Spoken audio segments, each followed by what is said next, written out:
کچھ دیر نصیحہ میز پر کونیاں ٹیکی دم بخود بیٹھ رہی۔ اس کا سر اس کی ہتھیلیوں کے درمیان جھکا ہوا تھا۔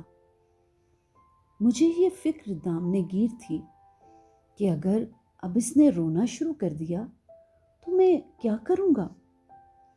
ہر لمحہ مجھے ڈر لگتا تھا کہ میز پر پڑے ہوئے مینو کارڈ پر اچانک ٹپ ٹپ آنسو گرنے لگیں گے اور میں دل ہی دل میں ان الفاظ اور فکروں کی تلاش کر رہا تھا جو ایسے نازک موقعوں پر لڑکیوں کی دل جوئی کے لیے استعمال ہوا کرتے ہیں۔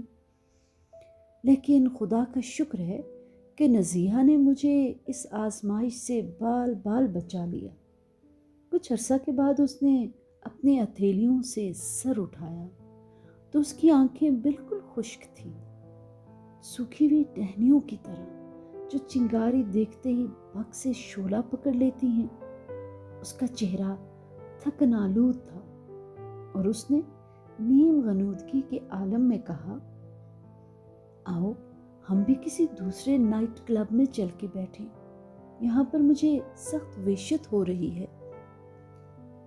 آپ بہت تھک گئی ہیں، میں نے کہا، آپ اپنے کمرے میں جا کر آرام کریں تو زیادہ بہتر ہوگا۔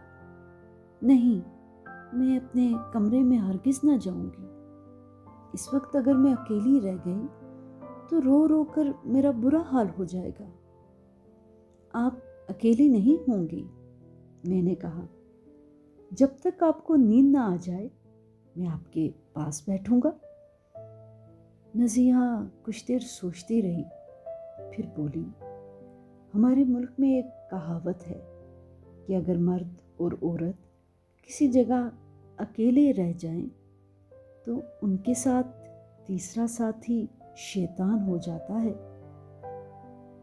شیطان کے ساتھ میرے بھی درینہ مراسم ہیں، میں نے مذاقاً کہا، لیکن اب میں نے اس کے داؤ پیچ سے بچنا سیکھ لیا ہے۔ نزیحہ ہنسنے لگی۔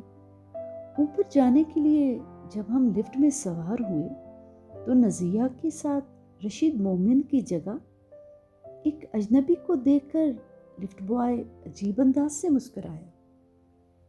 آپ کی شب خوش خوش بسر ہو، لفٹ بوائے نے شرارت سے ایک آنکھ میچ کر کہا۔ شکریہ، میں نے اسے 100 لیرہ کا ٹپ دیا۔ اپنے کمرے میں پہنچ کر نزیحہ کہنے لگی، اب اگر میں ساری عمر ایک فرشتہ بن کے رہوں پھر بھی لفٹ بوائے کی نظر میں تو وہی رہوں گی جو اس نے مجھے اس وقت سمجھا ہے۔ کوئی بات نہیں، میں نے کہا، انسان غلط فہمیوں کا پتلا ہی تو ہے۔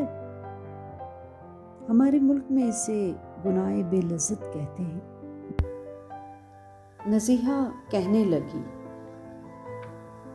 گناہ کا امکان گناہ سے بھی زیادہ خطرناک ہوتا ہے۔ بری بات ہو جائے تو وہ ماضی کا ایک واقعہ بن جاتا ہے جس کے لیے توبہ کا دروازہ بھی کھلا رہتا ہے اور آئندہ اس سے بچ کر رہنا بھی انسان کے اپنے اختیار میں ہے۔ لیکن بری بات کا امکان خون میں رچے ہوئے زہر کی طرح ہر وقت رگ و پہ میں گردش کرتا رہتا ہے۔ نزیحہ نے بستر سے کمبل اٹھا کر اپنے جسم پر لپیٹ لیا اور صوفے کی بڑی کرسی پر تکیہ لگا کر نیم دراز ہو گئی۔ یہ عجیب بات ہے کہ زندگی کا ہر لمحہ کسی نہ کسی فریب سے آلودہ ہوتا ہے۔ کبھی ہم اپنے آپ کو دھوکہ دیتے ہیں، کبھی دوسرے ہمارے متعلق دھوکہ کھانے لگتے ہیں۔ نزیحہ اب اچھے موڈ میں تھی۔ اس نے سگریٹ سلگا کر اپنا سگریٹ لائٹر مجھے دیا۔ اس سگریٹ لائٹر کو دیکھو، اس پر بڑی خوبصورتی سے لا الہ الا اللہ محمد رسول اللہ نقش کیا ہوا ہے۔ امریکن کمپنیاں یہ لائٹر خاص طور پر اسلامی ممالک کے لیے بنا کر بھیجتی ہیں۔ پہلے کلمہ طیبہ سے ایمان کی شمع روشن ہوتی تھی، اب اس کی مدد سے سگریٹ سلگائے جاتے ہیں، میں نے کہا۔ نزیہ ہنسنے لگی۔ اب وہ لفٹ بوائے مجھے جو جی چاہے سمجھے، لیکن دمشق میں میری بزرگ ماں کسی اور ہی خیال میں مسرور ہوگی۔ شاید اس وقت وہ میرے لیے دعا مانگ رہی ہو، شاید وہ سوچ رہی ہو کہ میں اب بھی اسی پابندی سے نماز اور قرآن پڑھتی ہوں جس طرح اپنے گھر میں پڑھا کرتی تھی۔ نزیہہ نے کروٹ لے کر اپنا اٹیچی کیس کھولا جو صوفے کے قریب ایک تپائی پر پڑا تھا، اور اس میں سے ریشمی غلاف میں لپٹا ہوا چھوٹی تختی کا قرآن مجید نکالا۔ جب میں یورپ آ رہی تھی تو میری ماں نے مجھے یہ تحفہ دیا تھا۔ سال بھر سے میں نے اسے ایک بار بھی کھول کر نہیں دیکھا، لیکن میں جہاں کہیں جاتی ہوں اسے اپنے ساتھ ضرور رکھتی ہوں۔ یہ بھی آپ کی عین سعادت مندی ہے، میں نے کہا۔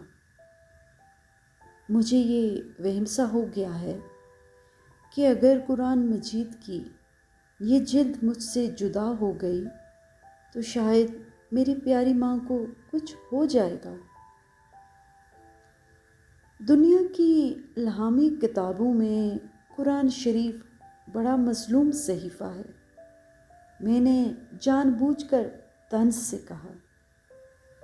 کچھ لوگ اسے تعویذ بنا کر گلے میں یا بازوؤں پر باندھتے ہیں، بعض لوگ پاکٹ سائز کا قرآن جیبوں میں رکھتے ہیں۔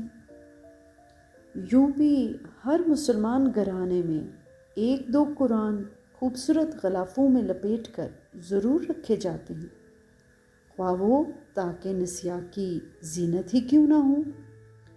آپ نے بھی ایک جلد اٹیچی کیس میں بند کر کے رکھ چھوڑی ہے تو یہ رسم زمانہ کے عین مطابق ہے۔ اب نزیہہ کا موڈ بالکل ٹھیک ہو گیا تھا۔ وہ کھلکھلا کر ہنسنے لگی اور مجھے تسبیحوں کے قصے سنانے لگی۔ کس طرح مشرق وسطیٰ میں کچھ لوگ اپنے ہاتھ میں ہر وقت تسبیح لیے پھرتے ہیں، بعض عادتاً، بعض فیشن کے طور پر، اور بعض محض اعصاب کی آسودگی کے لیے۔ کچھ دیر کے بعد جب میں رخصت ہونے لگا تو نزیہہ مجھے دروازے تک چھوڑنے آئی۔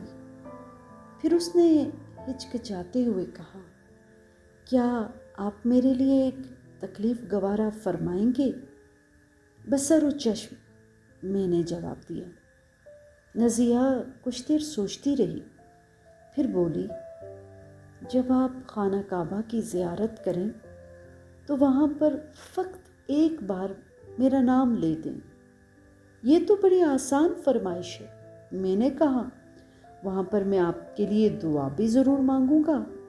آپ ایک بار بس میرا نام ہی لے دیں، اس سے زیادہ مجھے کوئی اور حق بھی تو نہیں۔ نزیہہ نے اس نمی کو چھپانے کی ناکام سی کوشش کی جو مہان اس کی خوبصورت آنکھوں میں اتر آئی تھی۔ میں ضرور آپ کی فرمائش پوری کروں گا، ایک بار نہیں، کئی بار، اور جب میں روضہ اقدس پر حاضر ہوں گا تو آپ کا سلام بھی ضرور عرض کروں گا۔